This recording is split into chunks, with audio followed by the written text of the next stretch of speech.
जो हमने बुलाया है इलेक्ट्रॉनिक और प्रिंट मीडिया के साथियों को, जो बाबा साहब के बारे में पिछले दिनों सदन के राज्यसभा में हमारे देश के गृह मंत्री ने जो बयान आपत्तिजनक टिप्पणी बाबा साहब पर की है, उसके खिलाफ कांग्रेस पार्टी पूरे देश में ये आंदोलन चलाने का कार्यक्रम रखा है।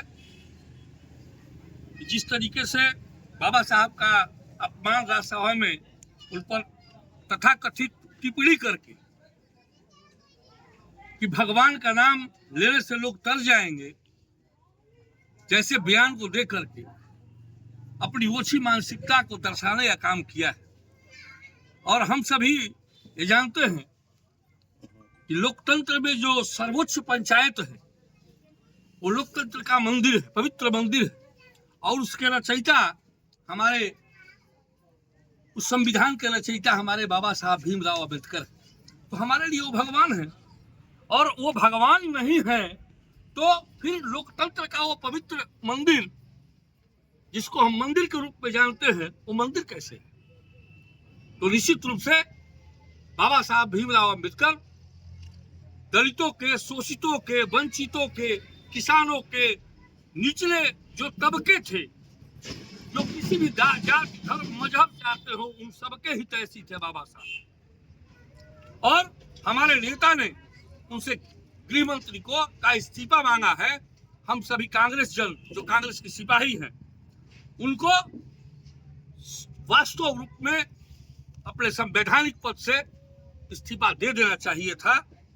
और मैं बता देना चाहता हूं कि हम सभी कांग्रेस के एक सच्चे सिपाही हैं। और अंबेडकर कौन है तो मैं बताना चाहूंगा कि बाबा साहब भारत के तन मन प्राण है, करोड़ों दिल के अरमान है, सदियों से मुक्ति की लड़ाई लड़ रहे लोगों के आन बान शान है, बूझी हारी और थकी आंखों के अभिमान है। दुनिया में भारत की अनूठी पहचान है। यदि संसद एक मंदिर है तो अंबेडकर यकीनन भगवान है।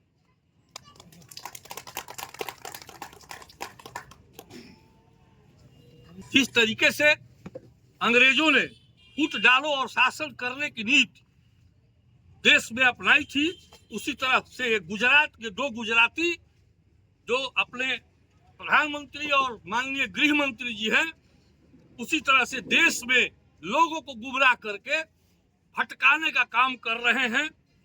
रोजगार के नाम पर एक भी बेरोजगारों को रोजगार देने का काम, किसानों को सही एमएसपी देने का काम, देश की आर्थिक व्यवस्था को निचले स्तर से उठाने का काम, जो काला धन स्विट्जरलैंड में बंद है उसको लाने की जो बात 2014 में किया करते थे, और हर एक व्यक्ति के खाते में 15 लाख रुपया देने की बात कर रहे जुमलेबाज लोग को इमीडिएट यथाशीघ्र अपने पद से इस्तीफा दे देना चाहिए।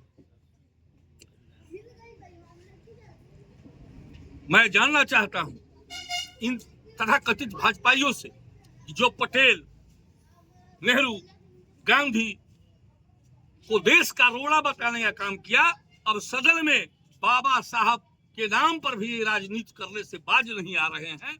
तो हम सभी कांग्रेस जन और देश के करोड़ों के दिल में वास करने वाले बाबा भीमराव अम्बेडकर के इस अपमान को बर्दाश्त नहीं करेंगे और माननीय गृह मंत्री से तत्काल इस्तीफे की मांग करते हैं कि वो अपने पद से इस्तीफा दें और भरे सदन में जनता से माफी मांगने का काम करें।